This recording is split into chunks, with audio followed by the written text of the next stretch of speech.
बिस्मिल्लाहिर्रहमानिर्रहीम, अस्सलाम वालेकुम। मैं हूँ डॉक्टर शुमाइला गफ़ार और आप देख रहे हैं सेहत सब के लिए। नाजरीन, दुनिया ने बहुत तेज़ी से तरक्की कर ली है और इस तरक्की ने हमारी ज़िंदगी को बहुत आसान बना दिया है। एक बटन दबाते साथ ही आप चीज़ें ऑर्डर कर सकते हैं और कोई भी चीज़ ख़रीद सकते हैं, सात समंदर पार बैठे लोगों से बात कर सकते हैं और जो चाहे कर सकते हैं, यहाँ तक कि अपने बिल भी अदा कर सकते हैं। लेकिन क्या वजह है कि इस कदर आसानी के बावजूद हमारी ज़िंदगियाँ मुश्किल होती जा रही हैं, यानी कि हमारी ज़िंदगी में स्ट्रेस, एंग्जाइटी और डिप्रेशन ने जन्म ले लिया है। हम समंदर पार बैठे लोगों से तो बात कर सकते हैं, लेकिन हमारे जो इर्द गिर्द लोग मौजूद हैं उनको ही नहीं पता कि हमारी ज़हनी कैफियत क्या है। हमारे बहुत सारे दोस्त अहबाब सोशल मीडिया पर तो हैं, बहुत सारे फॉलोअर्स भी हैं, लेकिन कोई भी एक ऐसा शख्स नहीं है जिससे हम अपने दिल की बात कर सकते हैं। खुशनुमा लिबास हम पहनते हैं, कुशादा घरों में रहते हैं, फिर भी हमारी जहनीत और सोच बहुत तंग और छोटी है। इसकी क्या वजह है? आज हम अपने प्रोग्राम में बात करेंगे कि नफ्सियाती सेहत क्या है और इसको किस तरह से बेहतर किया जा सकता है और किस तरह से हम हेल्प एक्वायर कर सकते हैं जब हमें कोई भी नफ्सियाती मसला हो रहा हो। ये सब कुछ डिस्कस करने के लिए आज हमारे साथ प्रोग्राम में मौजूद हैं अब्दुल हनान समी साहब, जो कि क्लिनिकल साइकोलॉजिस्ट और काउंसलर हैं। अस्सलाम वालेकुम। वालेकुम सलाम। कैसे हैं समी बिल्कुल ठीक साहब, ठाक, आप आप ठीक कैसे हैं? हैं? Thank you so much for being here. ये बड़ा अहम टॉपिक है जो हमने आज उठाया है। जिस तरह कि मैंने कहा कि ज़िंदगियां बहुत आसान हो गई हैं, फिर भी हम देखते हैं कि इर्द गिर्द मसाइल ने जन्म ले लिया है। तो ये बताइएगा कि अगर किसी भी शख्स की ज़िंदगी में कोई बुरा वाक़या रूनुमा होता है, तो ये किस तरह से उसकी ज़हनी सेहत को इम्पैक्ट करता है और जो उसकी आने वाली ज़िंदगी है उसको ये कैसे इम्पैक्ट करता है, उसको किस तरह से ये शेप करता है? आपका इंट्रो मुझे बहुत अच्छा लगा। आपने एक बड़ी अच्छी बात की। आपने कहा कि हमारे इर्द गिर्द बहुत सारे लोग हैं और हम लोगों से राब्ते में भी हैं, समंदर पार लोगों से राब्ते में भी हैं।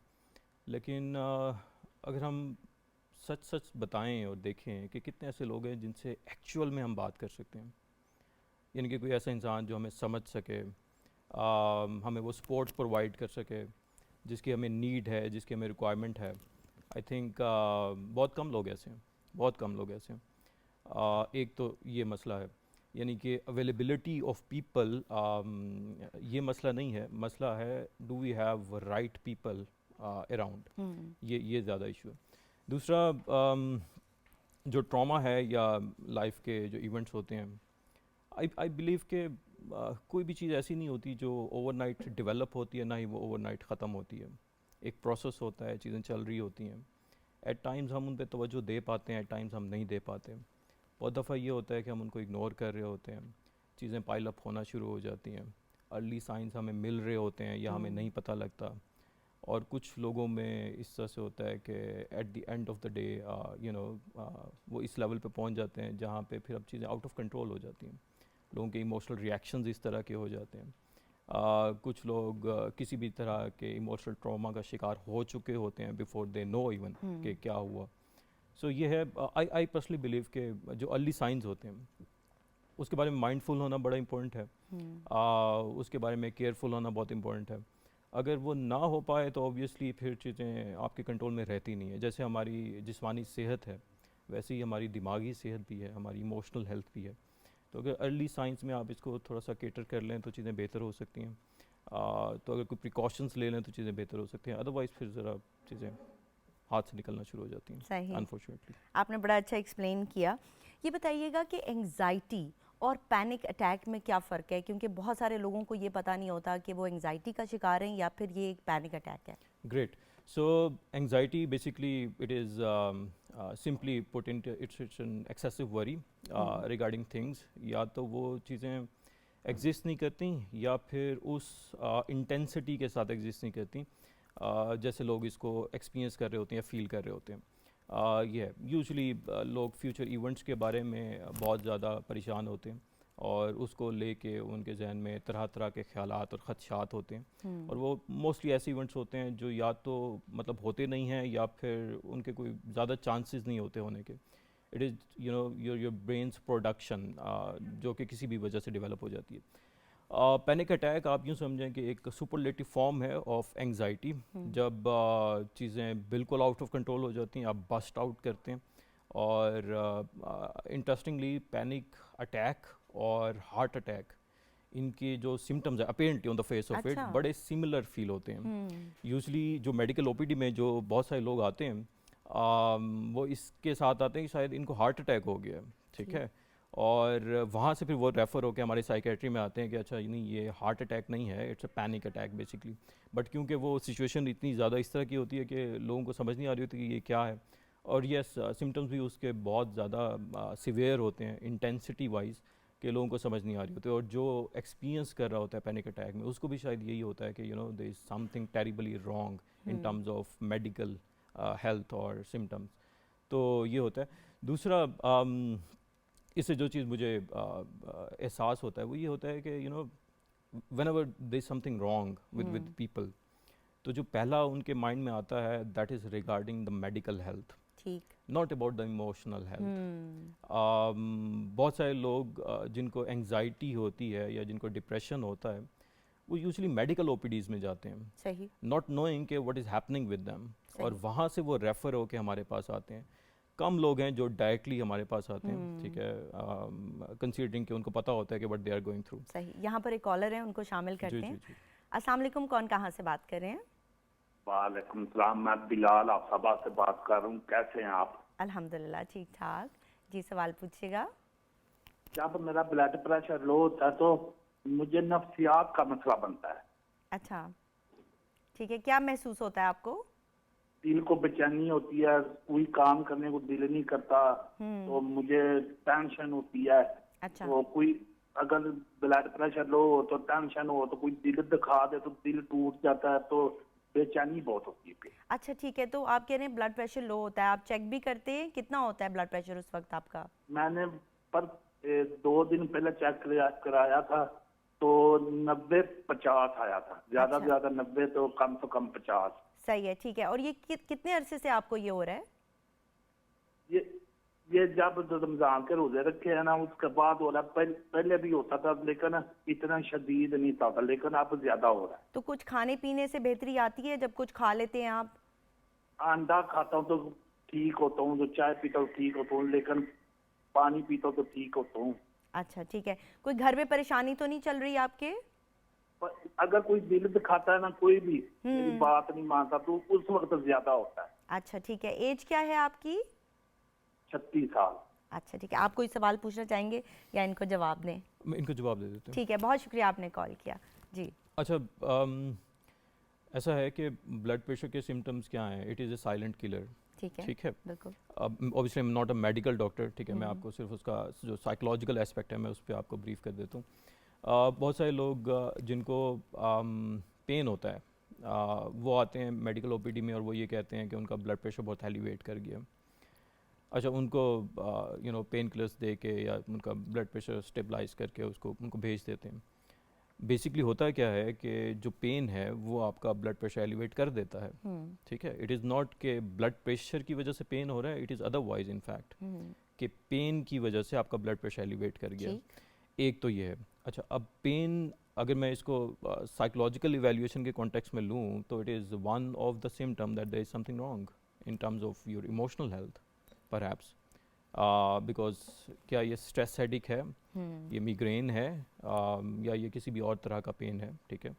आमतौर पे जो वैसे ये तो कॉलर हमारे यंग हैं काफ़ी, इनकी एज तो काफ़ी कम है, बट आमतौर पे जो ओल्ड एज इंडिविजुअल्स होते हैं उनमें जो डिप्रेशन के साइंस और सिम्टम्स होते हैं उनमें से एक फ़िज़िकल कंप्लेंट्स का होना भी है, हाँ। जिसमें फ़िज़िकल पेन्स होते हैं, और बिल्कुल सही ये कहा है। आपने।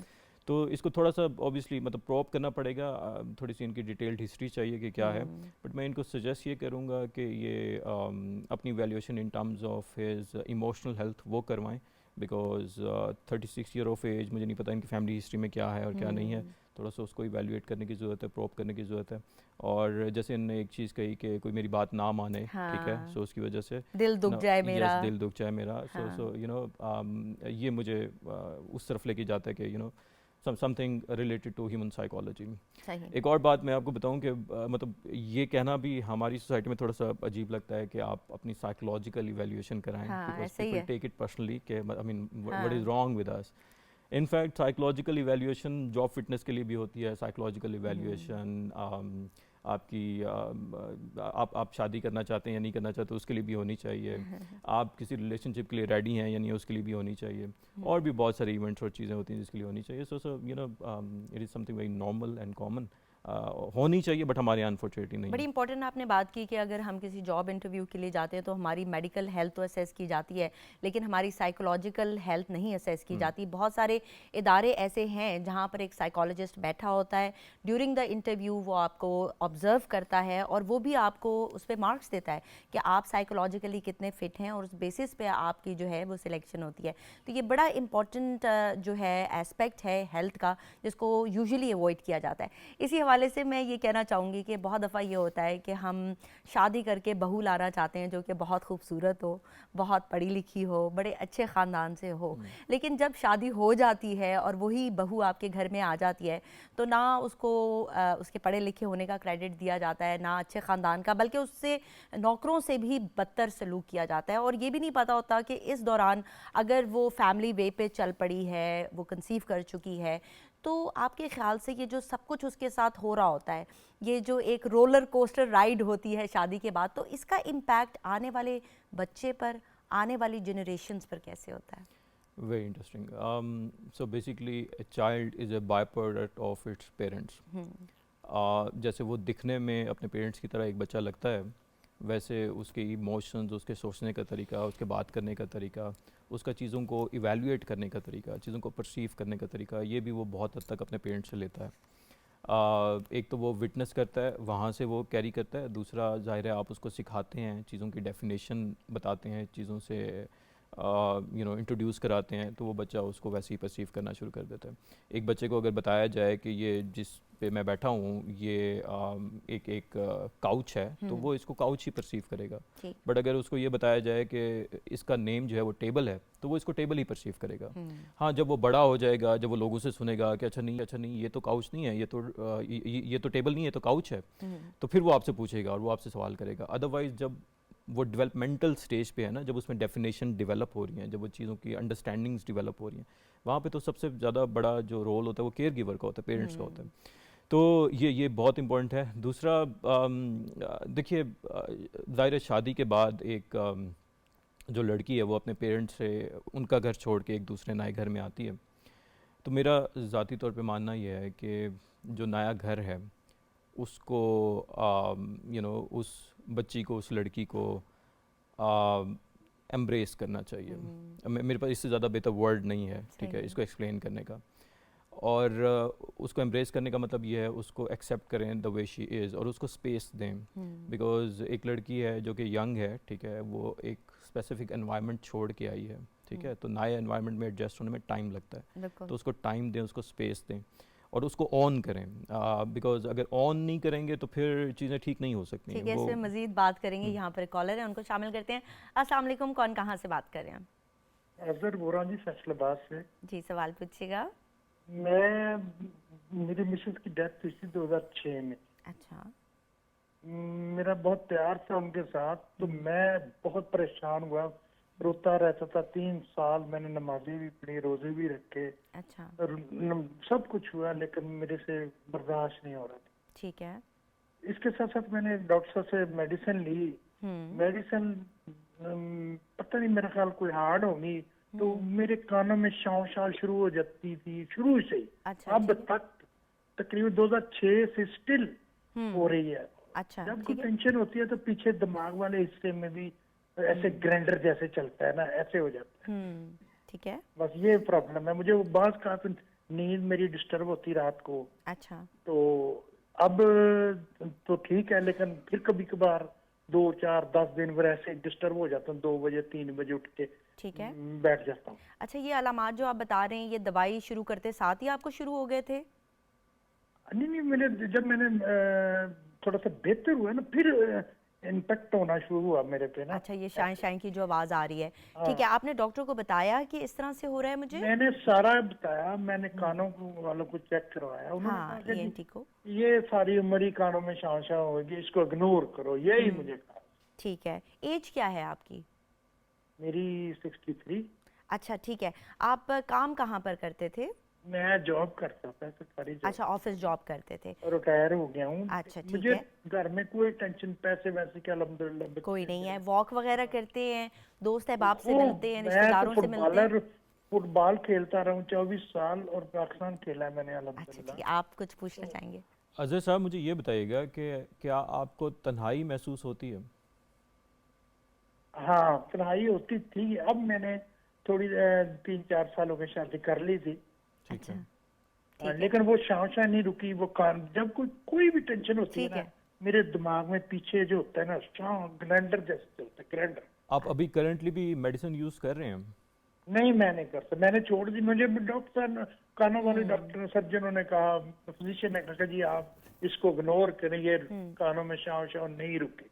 सही है, ठीक है, चलें। बस यही मसला। बहुत शुक्रिया, आपने कॉल किया, आपके सवाल का जवाब लेते हैं। जी, इन्हें टिनाइटिस हो रहा है मोस्ट प्रोबेबली, और उसकी बहुत सारी वजूहात होती हैं। जिस तरह कि आपने ईएनटी स्पेशलिस्ट को दिखाया, उन्होंने इवैल्यूएट किया होगा कि इसकी क्या वजूहात हैं। अगर उनको कोई फ़िज़िकल वजह नहीं मिली है तो बाज़ औक़ात इसके लिए वो यही कहते हैं कि आप इसको इग्नोर करें।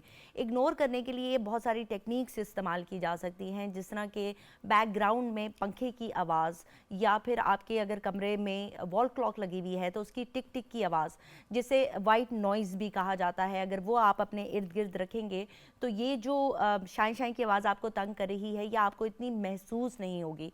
दूसरा, जिस तरह के डॉक्टर ने आपको कहा कि अपने आप को थोड़ा सा बिजी रखें और इसको इग्नोर करने की कोशिश करें, तो बाज़ सिचुएशंस में ये होता है कि इसको इग्नोर करने से ही ये मसला हल हो जाता है, रादर देन कि आप इसके ऊपर ज़्यादा कॉन्सेंट्रेट करें। दूसरा, आप कुछ साइकोथेरेपी सेशंस भी इसमें बाज़ लोगों को दिए जाते हैं। What do you want to say about it?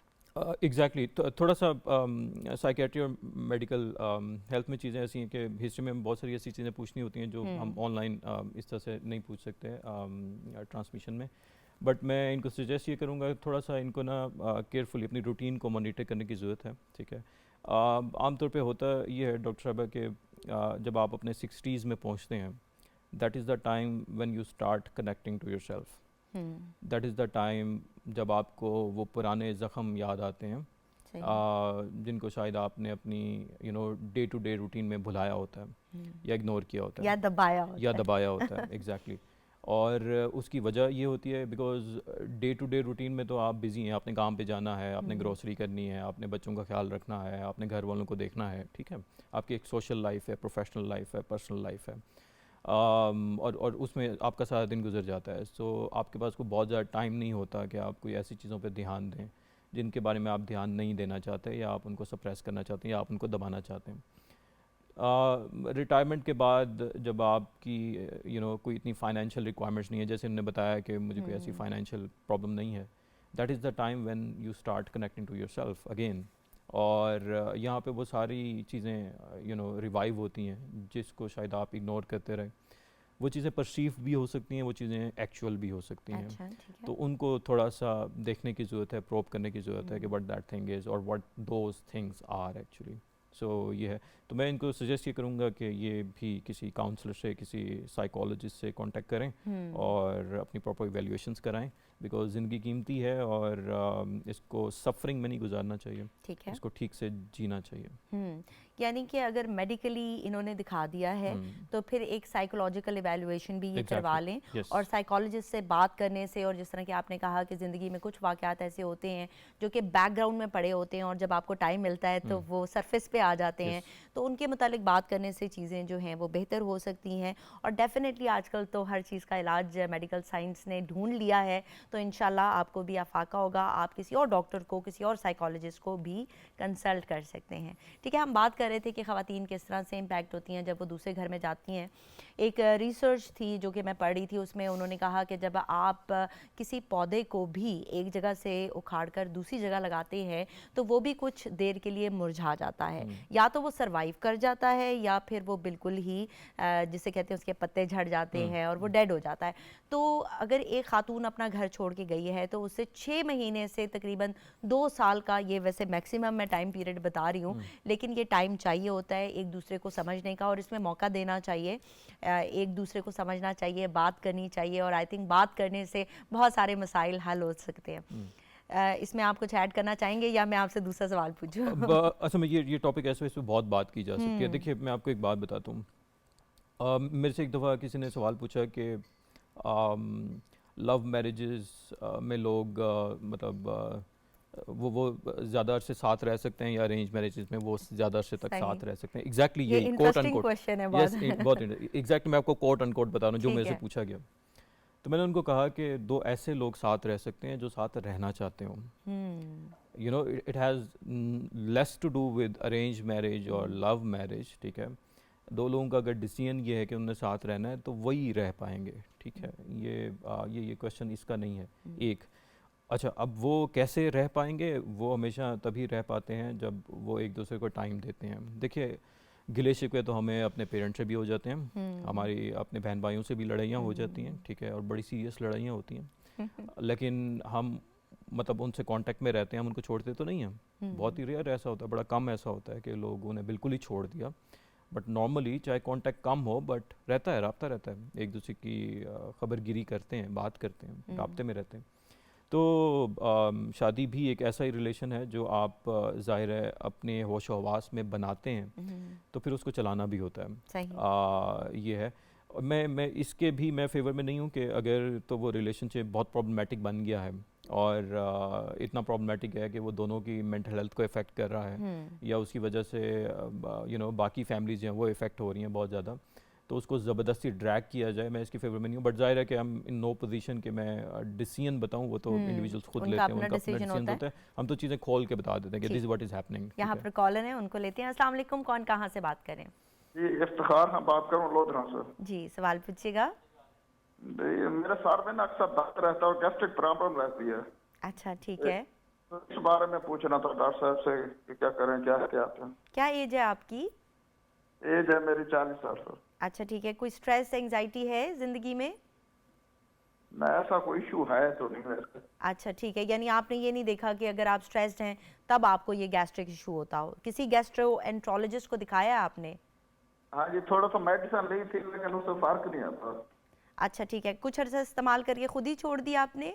हाँ जी, खुद ही छोड़ दिया सर। अच्छा, ठीक है। क्या महसूस होता है आपको? जिस तरह के गोला महसूस होता है या खाना ऊपर की तरफ आता है, क्या फीलिंग होती है? ऐसे जहर बन जाती है और खाना ऊपर की तरफ आता है। अच्छा, वॉक वगैरह करते हैं आप? हाँ जी, वॉक करते हैं। वजन ज्यादा तो नहीं है? ना, हाँ जी, वजन है। अच्छा, ठीक है। और मिर्च मसाले वाली चीजें तो नहीं ज्यादा इस्तेमाल करते? नहीं, वो पहले तो करता था, अब नहीं करता जी। ठीक है, बहुत शुक्रिया आपने कॉल किया। आपके सवाल का जवाब लेते हैं। ऑल्दो कि ये मेडिकल इशू है और गैस्ट्रोएंट्रोलॉजी से रिलेटेड है, कुछ अर्सा इन्होंने दवाइयाँ भी इस्तेमाल की हैं, लेकिन मैं चाहती हूँ कि आप बताएं कि किस तरह से जब हम स्ट्रेस्ड होते हैं तो वो हमारे डाइजेस्टिव सिस्टम को भी इम्पैक्ट कर देता है। बहुत सारे लोगों को बहुत सारे ऐसे मसाइल शुरू हो जाते हैं। मैं क्योंकि पढ़ाता भी हूँ तो जब बच्चों को प्रेजेंटेशन दी जाती है उनमें से कुछ कहते हैं कि सर हमने वॉशरूम जाना है, ठीक है, गैस्ट्रिक ट्रबल, ठीक है, प्रॉब्लम स्टार्ट हो जाते हैं। नाउ यस, बिकॉज ये चीज़ें आपकी बॉडी पूरी एक तरह से सिंक्ड है आपस में, ठीक है, चीज़ों का रिलेशन है आपस में। सो ये बिल्कुल हो सकता है, गैस्ट्रिक ट्रबल हो सकती है। अगर आपको एंग्जाइटी है, this is one of the science of anxiety, अगर हम इसको साइकोलॉजिकल पर्सपेक्टिव में लें। बट अगर ये मेडिकल इशू है या कुछ भी है तो एक जो उन्होंने कहा ना कि मैंने खुद से दवाइयाँ छोड़ दी। देखिए, चाहे मेडिकल इलनेस है या साइकोलॉजिकल इलनेस है, ये जो फॉलोअप है ना, ये बहुत इंपॉर्टेंट है। एक डॉक्टर है या एक थेरेपिस्ट है या एक साइकोलॉजिस्ट है या एक साइकेट्रिस्ट है, उसकी इवैल्यूएशंस जो हैं वो ठीक भी हो सकते हैं, वो गलत भी हो सकती हैं। बट वो जो भी डिसाइड करता है, जो भी प्रेस्क्राइब करता है या जो भी सजेस्ट करता है, वो ज़ाहिर है to the best of his और हर नॉलेज होता है, ठीक है, ऑन द बेसिस जो आपने उसको बताया या उसने समझा। अगर आपको लगता है कि आपकी तबीयत ठीक नहीं हो रही तो बजाय इसके कि आप खुद से मेडिसिन डिसकंटिन्यू कर दें, आप कहें कि आराम नहीं आ रहा तो मैंने नहीं जाना, तो आप दोबारा जाएं, उसको बताएं कि आराम नहीं आया, ठीक है, ताकि उसको दोबारा से इवैल्यूएट किया जा सके। और इसमें कोई प्रॉब्लम नहीं है, मेरा ख्याल है कि अगर ये दोबारा से कंसल्ट कर लें तो होपफुली इनका प्रॉब्लम सॉल्व हो जाएगा। ठीक, यहाँ पर एक और कॉलर है, उनको लेते हैं। अस्सलाम वालेकुम, कौन कहाँ से बात कर रहे हैं? जी, अटक से रूबीना बात कर रही हूँ। जी, सवाल पूछिएगा। जी, मैं आपसे ये पूछना चाह रही हूँ कि मैं एकदम बेहोश हो जाती हूँ, मैं दवाई भी ले रही हूँ लेकिन मुझे इससे कोई तकरीबन आराम नहीं आया। अच्छा, एज क्या है आपकी? मेरी एज तकरीबन 25। अच्छा ठीक है, एकदम से बेहोश हो जाती हैं तो इसकी कोई इवैल्यूएशन करवाई है? कौन सी दवाइयाँ इस्तेमाल करी हैं आप? मैंने दवाएं तो तकरीबन बहुत सारे हॉस्पिटल से ली हैं, लेकिन मुझे इससे आराम नहीं आया और मेरा सर हर वक्त घूमता रहता है, चक्कर आते रहते हैं। अच्छा ठीक है, चक्कर आते रहते हैं। ब्लड प्रेशर आपका ठीक होता है? कभी नॉर्मल होता है और कभी ठीक हो जाता है। अच्छा, कभी नॉर्मल होता है, कभी ठीक होता है, मतलब कि ब्लड प्रेशर आपका नॉर्मली ठीक ही होता है। खुराक वगैरह ठीक है आपकी? जी, खुराक ठीक ही है मेरी। अच्छा, कोई परेशानी तो नहीं है आपको घर में? परेशानी तो कभी तो हद से ज्यादा बढ़ जाती है और कभी बिल्कुल ही नहीं होती है। अच्छा ठीक है। आपने कोई साइकाइट्रिक इवैल्यूएशन करवाई है? क्योंकि आपकी आवाज़ से हमें लग रहा है कि थोड़ा सा तबीयत ठीक है आपकी आज। ये तो बस चेकअप करवाती हूँ तो ठीक रहती है, लेकिन फिर वैसी ही हो जाती है। अच्छा ठीक है, सही है। आंखों के आगे अंधेरा आता है बेहोश होने से पहले? जी। अच्छा ठीक है। कोई टेस्ट वगैरह हुए बेस लाइन आपके? जी, जब मैं बड़ा ऑपरेशन हुआ था तब हुए थे, उसके बाद मैंने उसके अल्ट्रासाउंड बाद नहीं करवाया हुए? था। तो तकरीबन उनके 2 साल के बाद मेरा फिर मैंने करवाया था। उन्होंने कहा कि अपने चेकअप करवाती रहे। सर में कोई दर्द वगैरह भी होता है आपको? कि उन्होंने बताया मुझे कि हर्निया भी है आपको।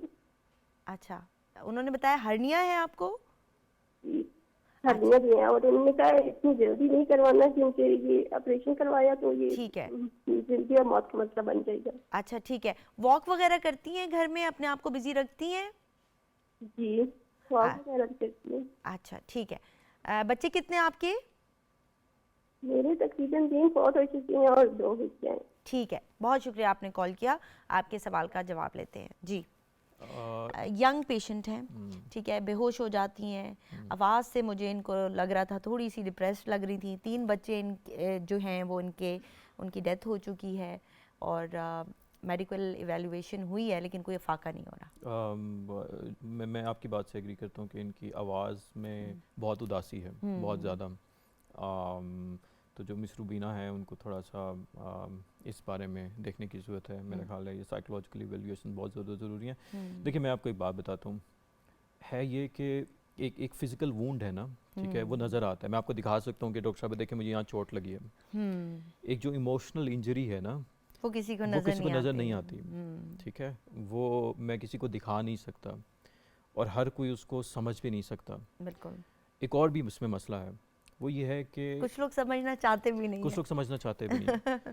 एक और जो इसमें प्रॉब्लम ऐड हो जाता है वो ये है कि ये ऐसी इंजरीज़ हैं जो कि बहुत दफ़ा हमें ख़ुद भी नज़र नहीं आती, और हमें क्योंकि ख़ुद भी नज़र नहीं आती और हम आमतौर पे बड़े विजुअल होते हैं, ठीक है, इन टर्म्स ऑफ के कोई चीज़ हमारी अटेंशन ग्रैब करे, तो क्योंकि इसके कोई विजुअल साइंस नहीं नज़र आते हमें, तो हम उसको इग्नोर करते हैं और वो चीज़ कभी किसी फ़िज़िकल फॉर्म में कन्वर्ट हो जाती है, कभी इमोशनल फॉर्म में कन्वर्ट हो जाती है। सो ये है। तो मेरा ख्याल है कि इनको अगर ये किसी साइकेट्रिस्ट या साइकोलॉजिस्ट को कंसल्ट करें तो मेरा ख्याल है कि इनके लिए बहुत बेहतर होगा। क्योंकि एक माँ के लिए अपने बच्चे को खोने से exactly. बड़ी चीज़ और बड़ा हादसा कोई भी नहीं हो सकता। फिर बाज़ औक़ात ये होता है कि कोई सुनने वाला भी नहीं होता। वो कहते हैं इग्नोर कर दो। बहुत सारे बड़े बूढ़े, ऑल्दो विद ड्यू रिस्पेक्ट, कि वो अपनी तरफ से अच्छा मशवरा दे रहे होते हैं, लेकिन वो पेशेंट को अंडरस्टैंड नहीं कर रहे होते। तो जब पेशेंट को ये लगता है कि मेरी आवाज़ सुनने वाला कोई नहीं है, मेरे एहसासात को समझने वाला कोई नहीं है, तो फिर वो आहिस्ता आहिस्ता डिप्रेशन की तरफ चला जाता है। और बहुत अरसे तक डिप्रेशन जो है आपके जहन में रहने के बाद आपको फिज़िकल फॉर्म में इलनेस देना शुरू कर देता है और उसके फिजिकल सिम्टम्स आना शुरू हो जाते हैं। Yes, exactly. सो हमारी जो इमोशनल हेल्थ है उसमें बहुत दफ़ा you know it converts into a physical form, जिसमें फिजिकल सिम्टम्स स्टार्ट हो जाते हैं। उसमें हेडेक है, उसमें गैस्ट्रिक ट्रबल है, जिस अभी हमने बात की। इसके अलावा बहुत सारे अनएक्सप्लेन्ड पेन्स हैं, ठीक है, जो कि इसकी वजह से होते हैं। एक और बात जो ये हमारी जो कॉलर थी मिस रूबीना, उनके केस में वो ये है कि मुझे थोड़ा सा ये भी लगा कि वो शायद अपनी हेल्थ को लेके भी ओवरली कंसर्न्ड हैं। बिल्कुल, मैं कहने वाली थी ये बात आपने कही जी। तो वो भी मुझे फील हुआ। अब वो जनरली कंसर्न रहती हैं चीज़ों के बारे में, ठीक है, एज ए पर्सन, या फिर वो अपनी हेल्थ को लेके बहुत ज़्यादा कंसर्न्ड हैं। इसको भी थोड़ा सा मतलब देखने की ज़रूरत है। इनकी स्ट्रेस कॉपिंग को देखने की ज़रूरत है, इनकी पर्सनैलिटी वैल्यूएशंस की ज़रूरत है कि क्या है, और कुछ ऐसी चीज़ें जो कि पास में हुई ख़ास तौर पे जैसे इन्होंने अपने बच्चों के बारे में बताया, if that is pain which is not resolved yet, तो उसको भी थोड़ा सा देखने की ज़रूरत है। ठीक। और जिस तरह कि आपने कहा कि बहुत सारी दफ़ा ये भी होता है कि ख़वातीन अपनी हेल्थ को निगलेक्ट करना शुरू हो जाती हैं और ना चाहते हुए, उनको खुद भी पता नहीं चल रहा होता। जिस तरह कि आपने कहा कि कुछ पेशेंट्स ऐसे होते हैं जिनमें इंसाइट होती है, उनको पता होता है कि उनके साथ कोई मसला है, वो डिप्रेस हो रहे हैं। और बहुत सारी दफ़ा ऐसा भी होता है कि ऐसे पेशेंट्स होते हैं जिनको खुद इंसाइट नहीं होती, उनको पता नहीं होता कि उनके साथ ये इशू है, तो उनके जो इर्द गिर्द लोग होते हैं उनका ये मेरे ख्याल से मैं कहती हूँ काम बनता है कि वो उनको बताएं कि आपके साथ ये मसला है, उनको डॉक्टर के पास लेके जाएं और उनकी इवैल्यूएशन करवाएं। हम बात करते हैं थोड़ा सा चाइल्ड एब्यूज़ के हवाले से, क्योंकि ये भी हमारे माशरे में एक ऐसा इशू है जिसको छुपाया जाता है। बच्चे डर कर बताते नहीं हैं क्योंकि उनको होता है कि जी हम अगर पेरेंट्स को बताएंगे तो हमें डांट पिटेगी। बड़े जो होते हैं वो शर्म से इस बात को छुपाते हैं।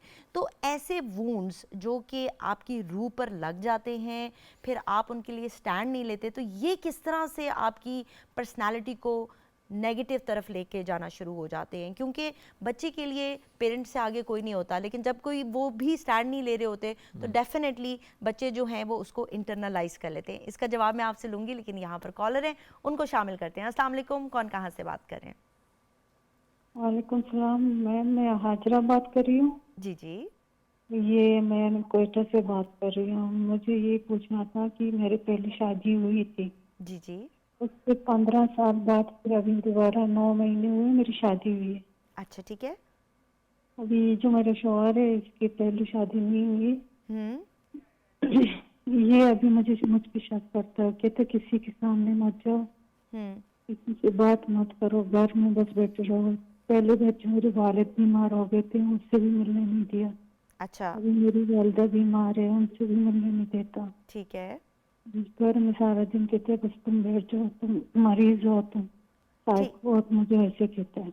अच्छा मुझे ये बताइएगा कि आपकी जो पहली शादी थी उसमें तलाक हो गई थी, तो उसके बाद आप कितने अरसे तक आपकी शादी नहीं हुई? ये कितने अरसे बाद आपकी दूसरी शादी हुई है? 15 साल बाद मेरी दूसरी शादी हुई है। पहले जो शादी हुई थी उसके 2 बच्चे हैं। अभी इधर मेरे बच्चे नहीं हो रहे, वे कहते हैं बच्चे बस फौरन हो जाए। अच्छा, और ये वाली जो शादी है ये पेरेंट्स की रजामंदी से हुई है? वो जानते थे इस शख्स को? इसने मुझे देखा था ऑफिस में, अभी मैंने भी इसको देखा था। ठीक है, तो पेरेंट्स की रजामंदी शामिल थी? जी पेरेंट्स की रजामंदी शामिल। ठीक है, और क्या उनका जो ये रवैया है ये पहली बीवी के साथ भी ऐसा ही है? ये इसकी पहली बीवी में हूँ। अच्छा अच्छा ठीक है। आप कोई सवाल पूछना चाहेंगे? अच्छा आपकी दूसरी शादी है, ठीक है। इनकी एज क्या है आपकी? मेरी 30 साल है। 30 साल। अच्छा ओके। एनी अदर क्वेश्चन या जवाब दें इनको? नहीं जवाब। ठीक है, बहुत शुक्रिया आपने कॉल किया, आपके सवाल का जवाब देते हैं जी। अच्छा ऐसा है कि हम इसको 2 तरह से ले सकते हैं। अच्छा ये इनकी दूसरी शादी है लेकिन उस शख्स की पहली ही शादी अच्छा उनकी है। पहली शादी है, ठीक है। अब ये है कि शक करना, इसको हम 2 तरह से देख सकते हैं कि एक इंसान है जो कि पैरानॉइड है, ठीक है, इट्स अ साइकोलॉजिकल प्रॉब्लम, और एक इंसान है यानी कि जिसको हम कहते हैं कि सोसाइटी में ये प्रॉब्लम एग्जिस्ट करता है, ठीक है, यानी कि कोई इलनेस नहीं है बट जनरली मेल टेंडेंसी है, ठीक है, कि वो शक करते हैं, ठीक है। तो Is it a normal behavior? No, it is not a normal behavior. Okay. It is an accepted behavior, ठीक है, जो सोसाइटी ने इसको somehow acceptance दी हुई है और इसी वजह से ये प्रिवेल करता है। मैं इसको नॉर्मल तो मैं कंसिडर नहीं करता। सही है। दूसरा ये है कि अब देखें प्रॉब्लम यहाँ पे ये है कि व्हाट इज़ द ऑप्शन, ठीक है, हम कर क्या सकते हैं इसके बारे में। उसमें यही है कि अगर ज़ाहिर इन्होंने शादी में रहना है और शादी चलानी है तो इनको समहाउ उनका ट्रस्ट विन करना होगा, ठीक है, थोड़ी सी एफर्ट पुट करके।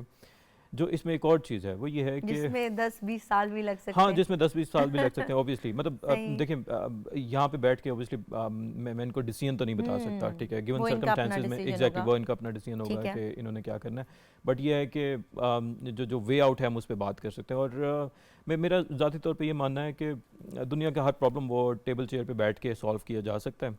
तो अगर इसको एड्रेस किया जाए, इस पे बात की जाए और डिबेट की जाए, डिस्कशन की जाए और एक कंस्ट्रक्टिव पॉजिटिव डिबेट की जाए, बहस बराए बहस नहीं, बट बात की जाए तो उम्मीद है कि ये चीज़ बेहतर हो सकती बहुत है। सारे लोग और अगर ये किसी फैमिली काउंसलर के पास जाएं और दोनों जाएं एज ए कपल और उनसे बात करें तो मेरा ख्याल है कि इन दोनों के लिए बहुत बेहतर होगा। समीर साहब, प्रॉब्लम ये होता है कि जो पार्टी जो एट फॉल्ट होती है ना, वो अक्सर काउंसलर के पास जाना ही नहीं Yes, नहीं चाहती। जाती। और मैं अपने इंट्रो में एक और बात करना चाहती थी जो कि रह गई, और वो बात ये थी कि बहुत दफ़ा वो लोग काउंसलिंग ले रहे होते हैं जो कि खुद नफ्सियाती मसाइल का शिकार नहीं होते, लेकिन उनके इर्द गिर्द जो लोग होते हैं वो नफ्सियाती मसाइल का शिकार होते हैं, और उनकी वजह से दूसरा शख्स जो है वो इस कदर मेंटली डैमेज हो जाता है कि उसको काउंसलिंग की ज़रूरत पड़ जाती है। यहाँ पर कॉलर है, उनको शामिल करते हैं। अस्सलाम वालेकुम, कौन कहाँ से बात कर रहे हैं? वालेकुम सलाम, जमशेद बात कर रहा हूँ स्वाद। जी, सवाल पूछिएगा। जी, सवाल तो डॉक्टर साहब से ये है कि मेरे कानों में शोर आता है ना। अच्छा, ठीक है। उम्र क्या है आपकी? उम्र तकरीबन 36 साल होगी मेरी। अच्छा, ठीक है। इसके साथ कोई और अलामात भी हैं, जैसे कान में दर्द या कान में से कुछ निकलना या? नहीं, ऐसे कुछ नहीं, बस सिर्फ शोर, हल्का सा शोर आता है, जैसे कोई जैसे दरख्तों पे वो एक चिपक सा बेग होता है ना, ठीक है। उसकी आवाज की तरह आवाज आता है। और एक कान में आता है या दोनों कानों में आता है? नहीं है, वैसे तो दोनों कानों में आता है, मगर सीधे साइड वाले कान में थोड़ा ज्यादा आता है। ठीक है। सर में कोई दर्द भी होता है? दर्द तो ऐसे नहीं रहता मुझे मेरे सर में। अच्छा, वैसे भी रहता है आपको दर्द। और नज़र ठीक है आपकी?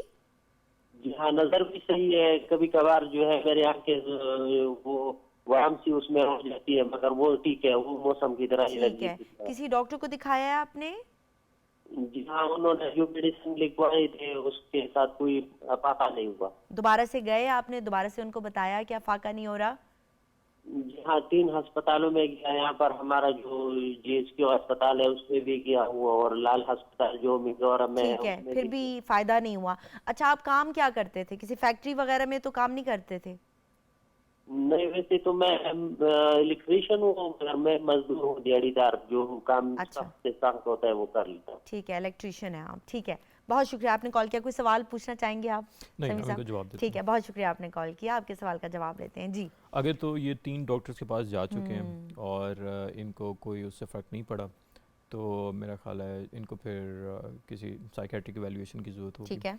सो वो मेरा ख्याल है कर लेनी चाहिए, बिकॉज बहुत दफ़ा अनएक्सप्लेन्ड चीज़ें जो हैं दे आर बायप्रोड। अगर कोई ज़ाहिर मेडिकल प्रॉब्लम नहीं है, अगर वो रूल आउट हो गया है तो फिर ज़ाहिर है इनको साइकेट्रिक इवैल्यूएशन करवानी चाहिए। सो ये है। मैं आपको एक बड़ी इंटरेस्टिंग बात बताता हूँ।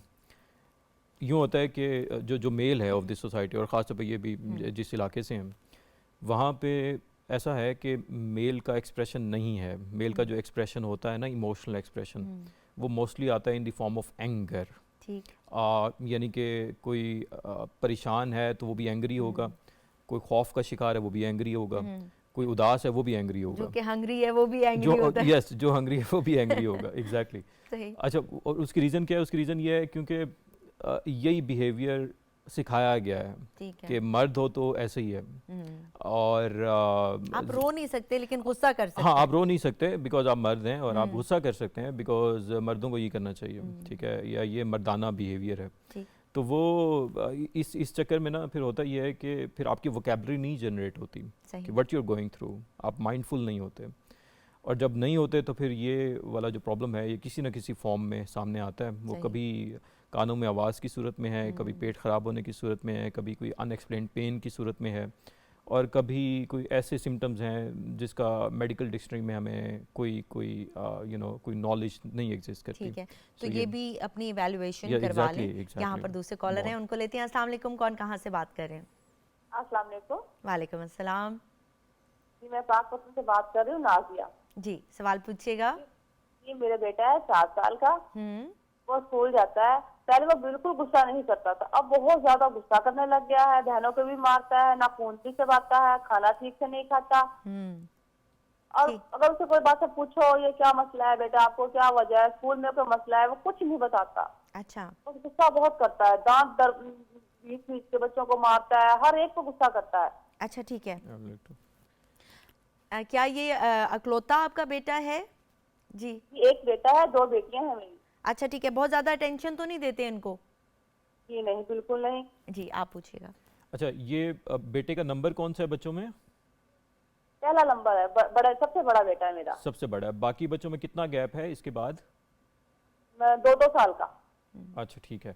ये बताइएगा कि ये कितने टाइम से ऐसा हो रहा है?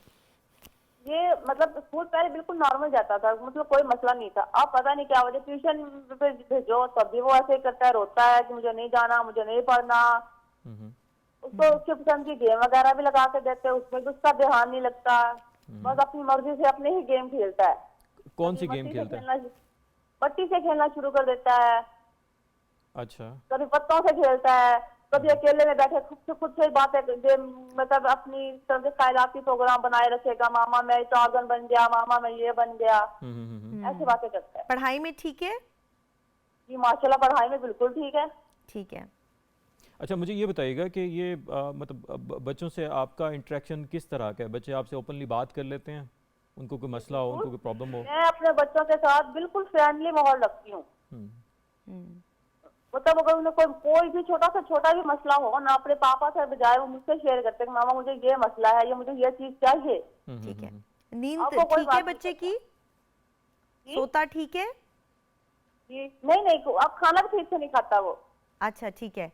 सोता ठीक है? नींद ठीक है बच्चे की? नहीं, वो भी अब ठीक से पूरी नहीं करता। दिन में तो बिल्कुल नहीं सोता, रात में भी बहुत लेट सोता है। डरता है?